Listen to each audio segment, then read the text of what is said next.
Guys, welcome back. It is RacerX, and today I want to do a little video on our 2019 Scatpack Challenger. Now, we've had this vehicle since the beginning of the year, essentially, and the car has just gone over 15,000 miles. So I thought it might be great to kind of run through the car and kind of give you my highs and lows, and just kind of do like a 15,000 mile owner review and talk a little bit about this car and maybe why you would or wouldn't want to own one. So it should be a fun little video. Also, guys, if you are new to the channel, make sure you slap the subscribe button down there on the bottom, and here we go.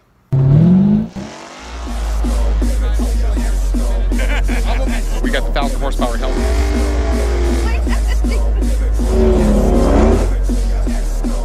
God. Now, I want to start off by saying I really enjoy this car. Now, obviously, this is the car that my wife drives most of the time, but I really do like this car. But I want to be objective on this review, and I want to kind of give you just my straightforward opinion on really kind of my big seven, or my 7 factors. So I want to tell you what those 7 things are, and I've actually got a board, and at the end we'll kind of tally up the score and I'll kind of give you a total. So at least you got something to sort of think about. Keep in mind, guys, obviously this is purely subjective, and maybe what one person would rate it wouldn't be necessarily what I would rate it, but you know what, that's how it goes, guys. It's a review. It's kind of my opinion on, you know, how well the car does on 7 things. So really my 7 things are: 1 is ride quality, number 2 is gas mileage. I think, you know, I know it's a muscle car, but I mean, hey, you know what, that still is a part of the equation. Also, maintenance and cost of ownership. I think that's important to discuss. So that's point 3. Point 4 is power and speed. Point 5 is fun factor. That's kind of the it factor, the X factor, whatever you want to call it. That always plays a part, especially when you're talking about cars like these. Point 6 is going to be comfort. And then the last thing I'm going to talk about, but certainly not least, is ergonomics. And those 2 things I kind of see as a little bit different. So I want to run through my opinions on each one of these. And hey, you know what? We'll see how it goes. Okay, so first on the list is ride quality. So I think it's important to discuss that with any sort of review, is just, you know, what's the thing ride like? And this being a sports car, you have to sort of expect that it's going to ride maybe a little bit stiff. Now, one thing I love about my Hellcat is that it has the dynamic suspension mode, so you can actually change whether you want it in, you know, you want it street, sport, or track. This particular car, it's not a 1320, it's a regular Scat Pack. Well, I say it's regular, it is a shaker package Scat Pack, but it does not have dynamic suspension modes. You can change the transmission, you can change the traction and the steering, nothing on the suspension. So I will say that the car is, it does ride a little bit firm. I'm used to sports cars. I absolutely have no issue with the way this car rides. I actually think it rides quite nice. For some people that like a really soft and kind of supple ride, it might be a little bit on the stiff side. But guys, you know what? This thing makes almost 500 horsepower. You got to have some, you know, you got to be able to stick to the road a little bit. So, you know, if it floats too much, then, you know, you may have some issues with that. So for a car that does not have dynamic suspension modes, I feel like it's in a really nice kind of middle of the road type spot, and I feel like this car is actually quite comfortable. So we're kind of rating everything on a 1 to 10 scale, with 10 being the absolute best or perfect, 1 being essentially terrible. And you know what, in my mind, this car gets it gets a 7 for ride quality. For a car with this much power, I feel like it does a pretty nice job with the ride. It stays nice and composed, kind of when you're running through corners, as big and heavy as it is.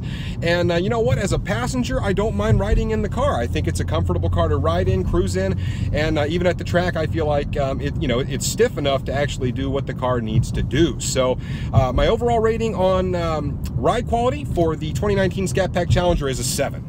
So guys, here is my magic board, or my scorekeeper, if you will. And as you can see, ride quality, we're giving it a 7. Okay, next up on the list is fuel economy, gas mileage. So I realize that, yes, we're talking about a car with a large cubic displacement motor. It is a sports car, not really ideal for gas mileage. It's just, it is what it is. It is not a Prius.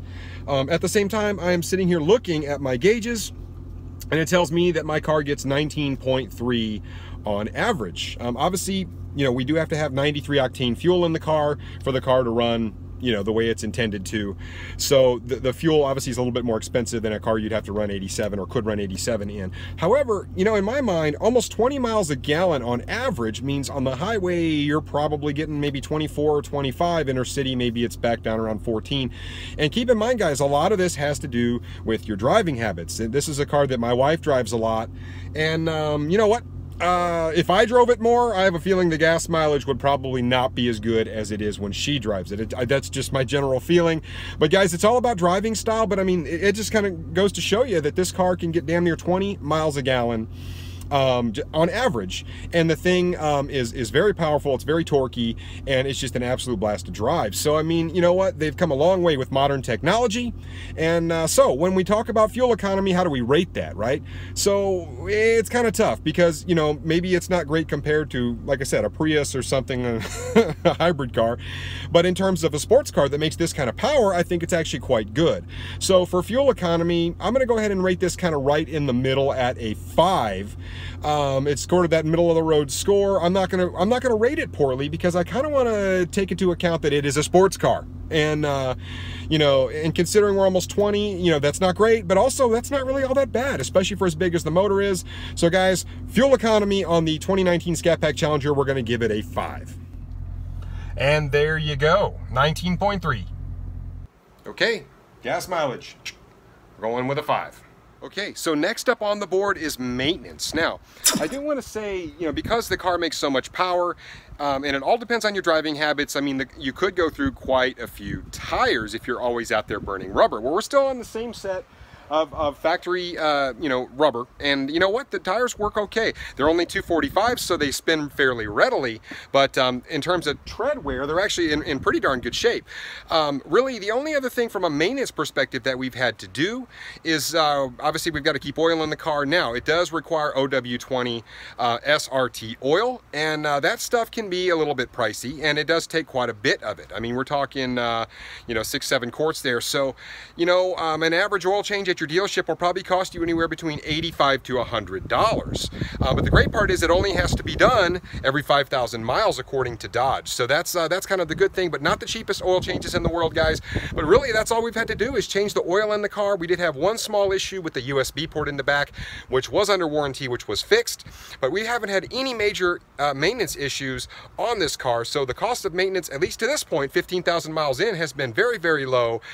We basically just put gas and oil in the thing and enjoy it. So from a score perspective, I'm going to go ahead and give the maintenance on this thing an 8, just because, yes, you know what, the oil changes are expensive, maybe that knocks it down a little bit, but that's literally all we've had to do. We haven't had any problems with the car. So I'm actually quite pleased from a maintenance perspective on the Scatpack here. Okay, there you go. Maintenance is an 8. Okay, so next up is power or speed. So as many of you may know, the 2019 Scatpack comes with a 6.4 liter naturally aspirated motor that puts out 485 horsepower and 475 foot-pounds of torque. Now, while those aren't Hellcat numbers, the price is much less on this car. And believe it or not, the way this car drives around on the street, which is where you're probably going to be doing 95 or 98 or 99% of your driving, this car feels really, really quick on the street, and it is an absolute blast to drive from a power perspective. And guys, so when you go to the track, it's not really going to set the world on fire. It's not going to go out and run 9s or anything like my Hellcat does. However, you can get out there and literally run like damn near like 11s in a car that's, you know, naturally aspirated like this, that's going to be super reliable. I mean, this thing's bone stock, and Mrs. X has run right at almost a 12 flat in this car already, and that was in bad air. So when you talk about speed, the thing still has plenty of speed to go around for a naturally aspirated car that weighs essentially, you know, 4,300 pounds. So, you know, power and speed perspective, it's all relative, of course, but I would say for a naturally aspirated muscle car, this thing is actually quite quick, and the torque on it is what makes this car so much fun to drive. And so guys, once again, from a power perspective, I'm going to go ahead and give this thing an 8. Yes, there are more powerful cars out there. It's not a 720S. Also, it's not $400,000, so you're talking about a $50,000 price point here, and it does compete quite nicely with like the SSs and the Mustang GTs of the world. And you know what? I mean, it makes more power than both of those two cars, even though it's a little heavier. So from a power perspective, the Hemi is quite nice, and I'm going to reward it with that. And I'm going to go ahead and say the 6.4 liter motor gets a 8 on the power. So we'll go ahead and mark that down. All right. So next item up. Fun factor. Obviously, this is why we buy cars like this, is because they kind of speak to our hearts, and we as car people, we buy these things. They're toys. They're I realize that there are some people's way to work, and they're everyday drivers for some people, but at the end of the day, when you buy a car like this, you're buying it more with your heart rather than for its practicality. But for a fun factor, this car is an absolute blast to drive, especially on the street, because it does make so much torque, like I just mentioned. I mean, this thing will readily light the tires up.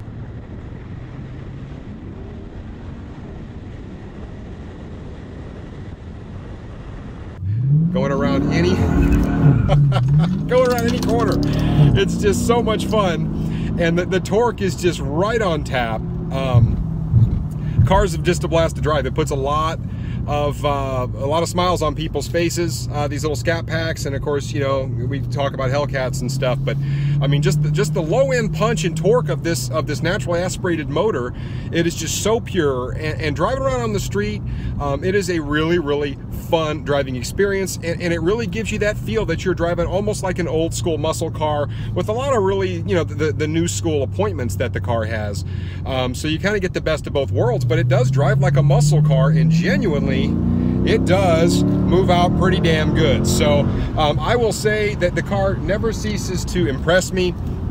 There are cars out there that are faster, but in terms of just being fun to drive, and this is coming from somebody who drives a car that makes 1,000 horsepower, this car is really fun to drive. I really do enjoy it. So the fun factor for me is just about off the chart on this one, but I'm gonna go ahead and say yes, there are cars out there that might be faster, but in terms of just overall driving enjoyment, this car is right up there. I give the 2019 Challenger Scatpack a 9 on fun factor, simply because it is just a street warrior. And it does the street thing really well. The heritage is there, and man, it looks good when it does it. So 9 for fun. Okay, here we have it. Fun factor gets a 9. Okay, so next I want to talk a little bit about comfort. So obviously, it's a sports car. This is not a, this isn't a Cadillac Escalade. It's not a Bentley. It is a genuine muscle car, sports car, or whatever you want to classify it as. But the one thing I do love about the Mopars, the Dodges, is that they are genuinely a comfortable place to sit and do business. The seats in this car are very similar to what's in my Hellcat. They're nice and big. They're plush. And for a sports car, I really don't think that there's a more comfortable sports car out there. I just don't. I think, I've sat in a lot of them, whether it's a Vet, a Viper, whether it's a GTR, a Mustang, a Camaro, whatever. I mean, none of them really are as comfortable, in my opinion, as the Mopars are. And so this one does not disappoint when it comes to comfort. You can see well out of the car. Just in terms of the overall driving experience and comfort, you could literally get in this car and drive all the way across the country and be really comfortable with a passenger beside you. Now, mind you, it is still a relatively, it's a two-door car, right? So I mean, it's not going to be real comfortable for someone to sit in the back for that long. But I will say that the back seat in this one is a little bit bigger than in some of its competitors. So, it's just a bigger car. So yeah, it is big, but with the big comes a little bit more of a comfortable driving experience. So I really give Mopar, Dodge, FCA, whatever you want to call them, I give them kudos, because this car is actually fantastic to drive, and it's actually very comfortable. If you've not driven one of these, go drive one and you'll see what I'm talking about. The car is genuinely a really nice place to sit, and from an appointment perspective, it's quite nice. So I do want to kind of give this one a really high mark for comfort. Now, granted, you know, like I said, it's not a Bentley in terms of comfort, but in terms of, you know, how it rates against other sports cars, it is fantastic. So I'm going to go ahead and give this one an 8 on comfort, simply because, yeah, I mean, there are more comfortable cars out there. You got to look kind of hard, but they do exist. However, they're not going to have the same you know, performance capability that this car has. And when you compare it to its competitors, it just, you know, it's far and away better. So we'll go with an 8 on comfort for the Scatpack. And there are those big comfortable seats I was talking about. As you can see, the bolsters on these things are really nice and wide. So if you're a bigger guy or gal, you'll fit in these seats really nice. And just the overall positioning of everything in the car is actually quite comfortable. And you do have plenty of headroom as well in this car. So just wanted to show you kind of why I gave it that rating. Okay, comfort gets an 8. Okay, lastly, I want to run over ergonomics, essentially kind of the way that the car is put together around you as a driver or even as a passenger. And you know, I really do like the way that this Challenger sits. It has a little bit more of a cockpit type feel than the Charger does. And I do like the way that the kind of the center section wraps around towards you, and just the overall driving experience here, everything, while it still has a fair amount of room for a, you know, a sports car like this, it is, you know, it does feel nice. It feels well put together. You've got a couple of cup holders in the middle here. You've got another one down here on your left. In terms of the door pull, it just takes a little bit of getting used to. It's down a little bit low, but I want to kind of show you what the driving position looks like in this car. Okay, so here it is. We're basically looking right out over the dash here. And you know, you can see the Hellcat in there, but basically everything is kind of really nice, easy to see. You can see the gauges right through the steering wheel quite nicely. You've got your paddles here, bang. You've got your cup holder down here. You've got additional cup holders here, and of course you've got your shifter, and then of course this really nice big 8-inch infotainment screen here. And everything is kind of, you may not be able to see it well on the camera, but everything is kind of skewed towards the driver in the Challenger, which I actually really like. So everything is just kind of really nicely put together here. You've got your little center section here where you've got your goodies that can go down in there. You've got a couple USB ports as well. But you know, ultimately from an ergonomics perspective, you can see quite well out of the car as well. And you know what, I think this thing does that quite well. I do not like the fact that the car does not have auto up on the windows. But in terms of ergonomics and the way the car is laid out, it is actually quite nice. So what does that mean? So I'm going to say on ergonomics, you know, there are a few little things that I don't necessarily like, but for the most part, I mean, this car, you know, because of the room that it has and the driving position, the way that everything kind of tilts towards the driver in a cockpit style, and you know, just everything about all the buttons and all the little things in here, everything is just kind of nicely put together, in my opinion. I kind of like where things are located, just maybe it's because I'm what I'm used to. And as I mentioned, a lot of this is subjective, but I'm going to go ahead and give this thing a 7 for ergonomics because yes, while it's not, you know, appointed like a Rolls Royce or anything, everything is kind of just right here where you need it. And the infotainment screen here in the middle, it kind of does everything that you'd want it to do at kind of the touch of a finger here. And it's relatively easy to use as well. So I'll give it a 7 on ergonomics.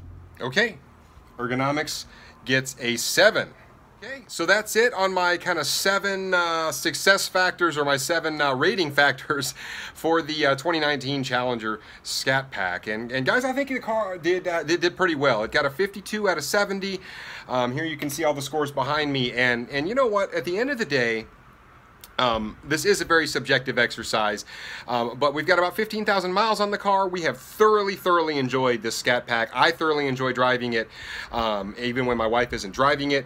We can take it to the races, and we just genuinely have a lot of fun in this car. It is a blast to drive, and I just can't say enough good things about it. Really haven't had a whole lot to complain about with the car. So if you're thinking about getting a Scatpack, I would highly encourage you to go drive one, see if you like it. I think you will, and kind of go from there. But guys, you know what? I had fun with this little review. Let me know if you agree with my assessment down in the comments below. And until next time, RacerX.